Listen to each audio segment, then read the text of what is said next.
Nah, kan tadi kan yang jadi jelaskan itu kan kognitif ini tentang cara berpikir yang lebih kritis gitu. Nah, kenapa di sini kok ditindaklanjuti? Justru sulit dipraktekkan gitu. Makanya saya tanya seperti yang tadi itu, soalnya kok jadi maksudnya kognitif itu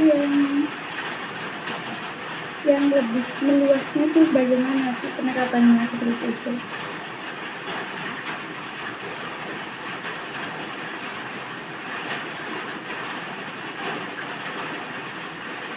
Jadi begini, mungkin saya bisa tambahkan ya. Dari yang pertama tadi sebenarnya, jadi teori belajar kognitif itu adalah cabang psikologi yang mempelajari proses mental, termasuk bagaimana orang itu berpikir, bagaimana individu tersebut itu merasakan atau mengingat dalam belajar. Ini teori kognitif ini sebenarnya muncul dari lahirnya teori Gestalt. Jadi sebenarnya kalau kita amati, kita pahami dari kognitif ini memang dari tingkah lakunya seseorang. Karena kognitif ya, kita berpikir di sini tingkah laku seseorang, bagaimana dia memecahkan masalah, bagaimana dia di situ bisa, ada masalah apa, maka untuk menyelesaikannya bagaimana. Namun di situ kemudian nanti tetap kita lihat perilaku dan lain sebagainya itu sebagai sebuah indikator. Tetapi yang lebih terpenting yaitu bagaimana cara individu tersebut berpikir. Misalkan kalau dalam pembelajaran untuk menyelesaikan soal, tapi kan harus tahu jawabannya dan lain sebagainya. Ini kalau tingkatannya itu anak-anak yang sudah sekolah, sudah usia yang dapat berpikir sendiri ya. Jadi dia di situ memang sudah ada, kalau kita katakan kognitif, berarti kita sudah ada kemampuan di tingkat sebelumnya. Maka dari itu sebenarnya teori belajar kognitif ini munculnya dari mana dan sebagainya itu dari periodisasi individu atau anak tersebut. Ya mulai dari bayi dulu. Ada. Jadi proses belajar itu tidak serta-merta kemudian muncul pada saat dia masuk TK, pada saat dia masuk SD, pada saat kemudian baru masuk ini dia belajar seperti ini dan demikian pemrosesan informasi yang dimiliki itu tidak, ya memang dari anak-anak, dari dia bayi dulu itu yang namanya juga belajar, tetap namanya belajar, tetap itu adanya teori kognitif. Jadi tahapan-tahapan perkembangan anak itu sebenarnya ada 4 tahapan kalau kita pelajari tahapan-tahapannya dulu ya, karena kita belajar tidak mungkin kan kita langsung masuk SD paham hal-hal ini apa kalau sebelumnya belum mempelajari. Nah, proses kita mempelajari, proses kita berpikir itu yang dinamakan dengan teori belajar kognitifnya. Kalau di tahap sebelumnya di usia 0 sampai 2 tahun mungkin itu namanya tahap sensori motor.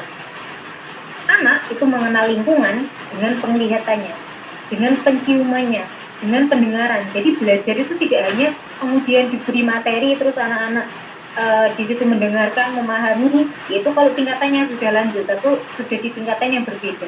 Tetapi untuk anak usia 0 sampai 2 tahun yang belum memahami cara berkomunikasi, belum memahami tentang bahasa dan lain sebagainya, maka di situ anak tersebut belajarnya yaitu menggunakan penglihatannya, menggunakan penciumannya. Maka kalau bayi itu sering kemudian apa-apa dimakan bukan artinya dia kelaparan atau ingin makan, tetapi di situ bagaimana dia belajar. Ketika yang dimakan benda keras, dia paham ini tidak ada rasanya tidak enak, keras, ini menyakitkan ketika digigit dan lain sebagainya.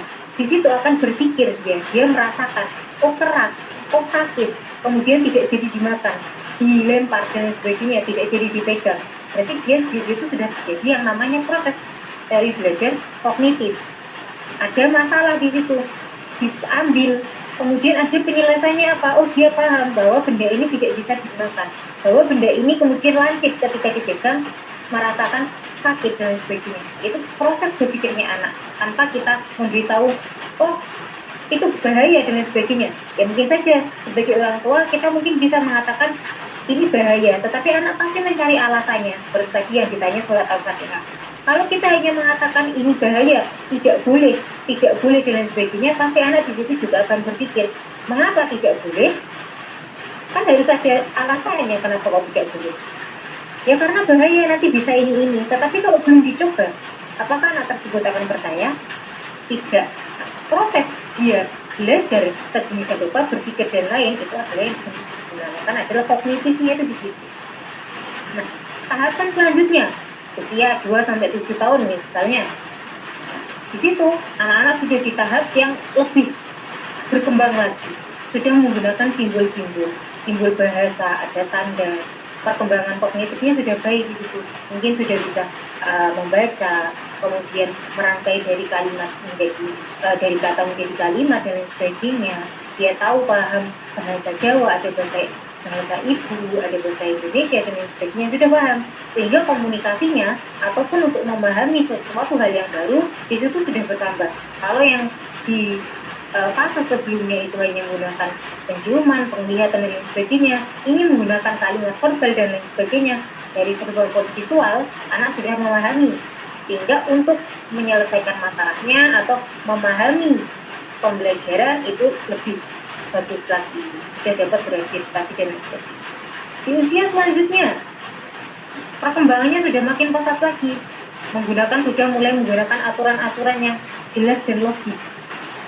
Kalau yang sebelumnya kan hanya diatur bahaya dan lain sebagainya, kadang anak bisa menerima tanpa dia mencari alasan mengapa kok tidak boleh. Tetapi di usia selanjutnya, di usia misal 12 tahun, kok kamu bilang tidak boleh, meskipun kadang sudah diberikan alasannya saja masih disangkal. Berarti harus memberikan alasan yang logis, sehingga alasan tersebut bisa diterima oleh anak. Kalau tadi dicontohkan, ada yang bertanya apakah bismillah itu termasuk ayat dari surat Al-Fatihah. Ketika alasan yang kita berikan ataupun pengetahuan yang kita berikan kepada anak tersebut itu bersifat logis, dapat diterima oleh anak, kita berbicara menggunakan di situ bahasa anak, sehingga anak tersebut bisa memahami dan mengatakan, oh iya juga ya, oh benar berarti ya. Meskipun ya terkadang itu benar atau tidaknya ya tergantung pandangan masing-masing seperti itu. Mungkin karena tersebut di kelanjutan selanjutnya ataupun tahapan selanjutnya, baru di situ anak akan berpikir lagi. Jadi apa yang didapat anak, ilmu yang didapat atau pengetahuan yang didapat dari tahapan-tahapan selanjutnya itu akan bersifat kontinu. Jadi tidak hilang ya atau digantikan dengan yang baru, tetapi bersifat kontinu dari tahapannya. Oh, yang kemarin itu pemahamannya seperti ini, di tingkat yang lebih lanjut maka pemahaman tersebut bisa berubah karena ada pengetahuan lain yang masuk, sehingga dapat menyimpulkan, oh apa yang saya pahami selama ini ternyata salah, yang benar demikian, atau yang saya anggap benar ternyata salah, dan yang saya anggap salah ternyata benar. Sehingga untuk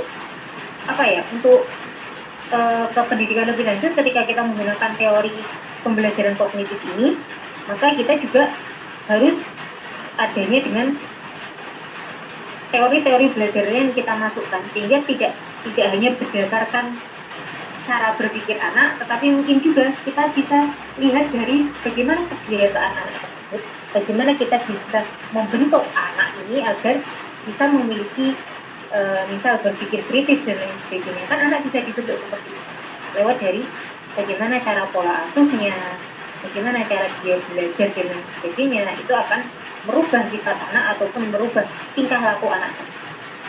Jadi kalau tadi dikatakan mungkin sulit untuk tingkat lanjut dan lain sebagainya, nah itu berarti tinggal bagaimana cara kita melakukan pendekatan kepada anak tersebut pembelajaran. Karena ketika kita hanya menggunakan teori saja, tetapi tidak bisa dibuktikan dengan kenyataan, maka anak bisa menyangkal. Karena kan cara berpikirnya main di sini, harus logis. Kalau memang meskipun pernyataannya itu benar, tetapi anak menolak karena memiliki alasan lain, ya bagaimana? Kita kan tidak bisa memaksakan, karena memang pemahamannya sedemikian rupa. Yang kita berikan hanya bisa meluruskan ataupun bagaimana cara kita masuk ke dalam diri anak tersebut, kita berbicara dengan sudut pandang anak tersebut, sehingga kita bisa meyakinkan bahwa seperti ini loh yang benar, atau pandangan seperti itu, oh memang yang kamu pandang seperti itu ada benarnya juga, tetapi ada pandangan lain, sehingga anak itu bisa menerima alasan-alasan lain ataupun pendapat-pendapat lain, tidak memaksakan kehendaknya sendiri, ataupun kita sebagai pendidik memaksakan kehendak kita sendiri karena menganggap kita yang paling benar, murid harus mengikuti kita, kan tidak seperti itu. Kita kan harus belajar juga bagaimana kita melihat anak itu dari sudut pandang anak. bukan dari sudut pandang diri kita sendiri.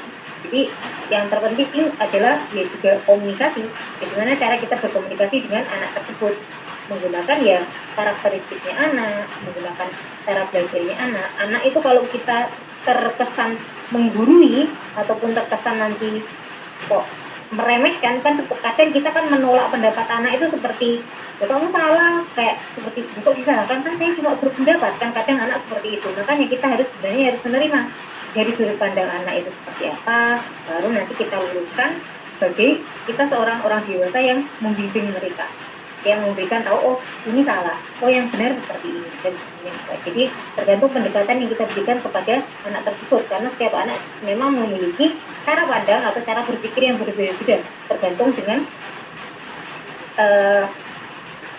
perkembangan anak. Jadi memang kalau teori kognitif ini memang sama sebenarnya, dari pemahaman anak, dari bagaimana cara anak itu belajar, endingnya sama, tetapi terkadang dari fase-fase pembelajaran tersebut ada anak yang memang perkembangannya pesat, ada juga yang anak memang tertinggal. Untuk melalui fase-fase tersebut memang memerlukan waktu yang lebih. Nah, terkadang seperti itu, sehingga tidak bisa kita menyamakan antara individu satu dengan individu lain kemampuannya sama. Itu tidak bisa, karena endingnya sama, cuma prosesnya yang satu cepat, yang satu lebih lama. Nah, itu yang perlu kita pahami. Dan dengan itu, kalau kita ingin menerapkan pada pembelajaran, ya berarti kita harus mengurangi kelemahan-kelemahan tersebut. Kan tidak mungkin kalau di zaman sekarang ya, kalau dulu bisa saja satu kelas ada 10, tapi yang naik kelas cuma separuh, yang lainnya tertinggal karena memang belum menguasai pembelajaran, belum tuntas dan sebagainya.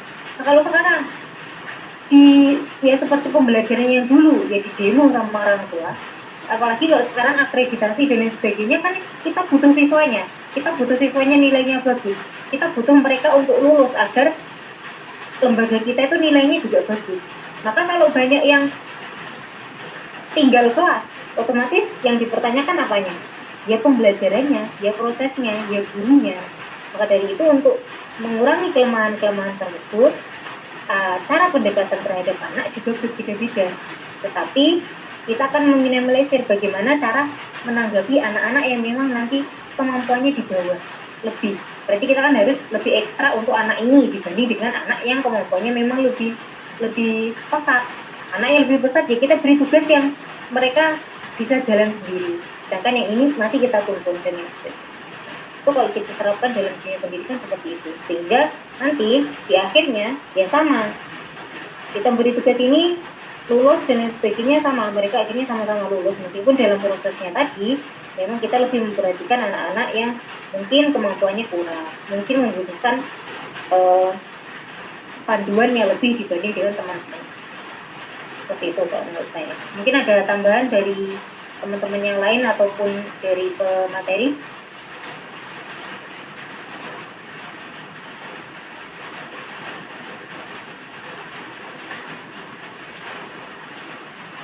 Atau adakah pertanyaan lain?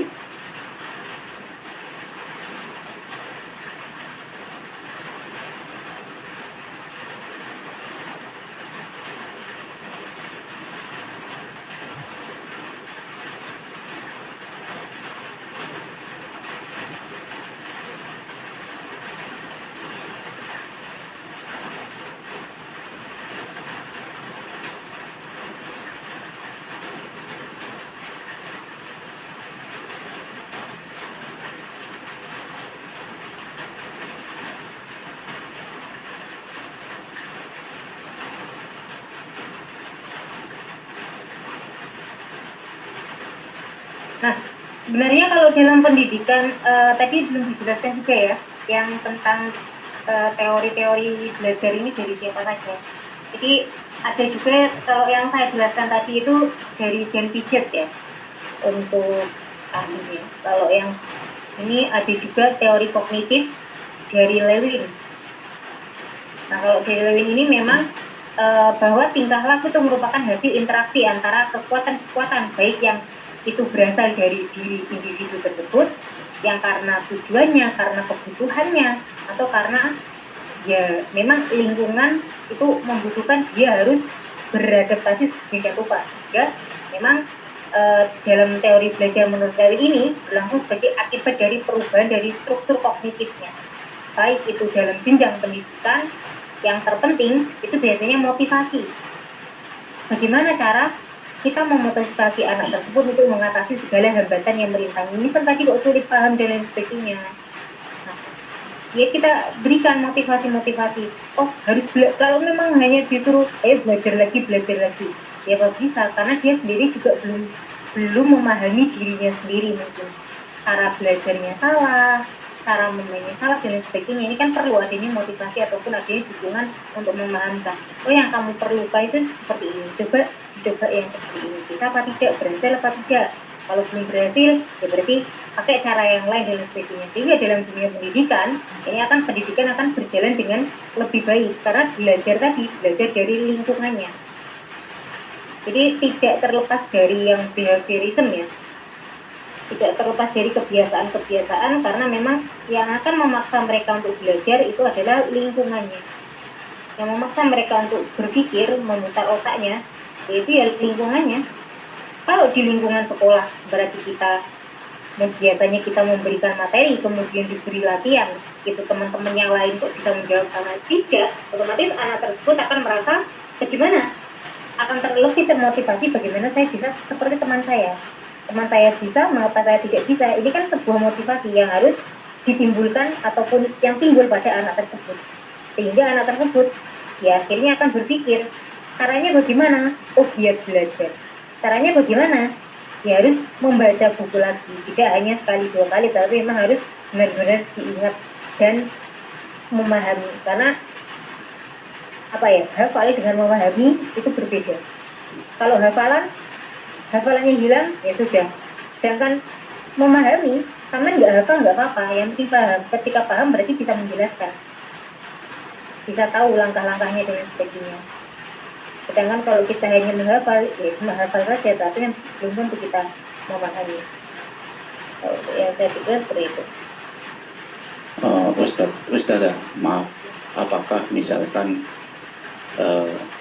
saya memahami teori belajar kognitif ini berarti adalah suatu kolaborasi antara seseorang berpikir dan bersikap, karena dari pengertian teori belajar kognitif ini kan artinya adalah dia berfokus pada proses berpikir, pemahaman, dan memproses informasi yang diterima, diolah, dan digunakan oleh otak untuk menghasilkan pengetahuan dan pemahaman yang baru. Nah, misalkan dalam konteks kehidupan, misalkan seseorang ketika mendapatkan sebuah informasi dari lingkungan dan merasakan sesuatu, nah maka dia tentunya akan berpikir di dalam dirinya, menentukan keputusan apa yang harus dia lakukan. Nah, maka menurut saya berarti teori belajar kognitif ini juga ada ke arah bahwa kolaborasi antara berpikir dan bersikap. Itu pemahaman saya benar atau salah, Ustaz? Ya, benar, sebenarnya memang demikian. Jadi perubahan tingkah laku itu adalah sebuah indikatornya juga, indikator dari berpikir tadi. Karena apa? Mungkin yang pertama tingkah laku kita. Misalkan anak kan sesukanya sendiri di tempat umum teriak-teriak dan lain sebagainya, nyanyi yang kencang meskipun tidak benar dan lain sebagainya, yang sebelumnya dia tidak sadar sebenarnya itu ya ini saya suka, yang penting saya senang dan saya enjoy. Nah, ini kan tingkah lakunya seperti ini awalnya, tapi ketika belajar pas dia main atau pas dia belajar gitu, terus ada temannya yang teriak-teriak, ada temannya yang bermain lari-larian sambil ini, dia merasa terganggu. Akhirnya dia akan berpikir, oh berarti ketika saya teriak-teriak, bernyanyi dan lain sebagainya, itu ternyata mengganggu orang lain juga, karena saya sudah merasakan. Ini kan prosesnya dia memahami dari lingkungannya, proses dia berpikir bahwa ternyata sopan santun itu harus ada, kemudian menghargai orang lain ketika ada orang lain di situ, berarti berisik dan lain sebagainya, itu kan berarti tidak menghargai orang lain, kita tidak memikirkan apakah orang lain itu terganggu atau tidak. Dari itu akhirnya akan menimbulkan yang namanya perubahan perilaku. Akhirnya perilakunya berubah karena dia sudah paham, dia sudah memahami, maka dia akan bersifat lebih tenang. Ketika teman-temannya belajar atau bersama orang lain, dia akan bersifat lebih tenang. Dia akan berperilaku lebih baik dan lain sebagainya. Menyapa, ketika bertemu, saling menanyakan kabar. Ternyata saya senang ketika ditanya kabar saya, atau hanya disapa hai gitu, saya merasa senang, maka akan saya lakukan kepada hal yang sama. Ini adalah sebuah proses pembelajaran dan akan merubah tingkah laku tersebut atau perilakunya atau cara bersikapnya. Nah, memang itu adalah selanjutannya dari hasil dari pembelajaran tadi.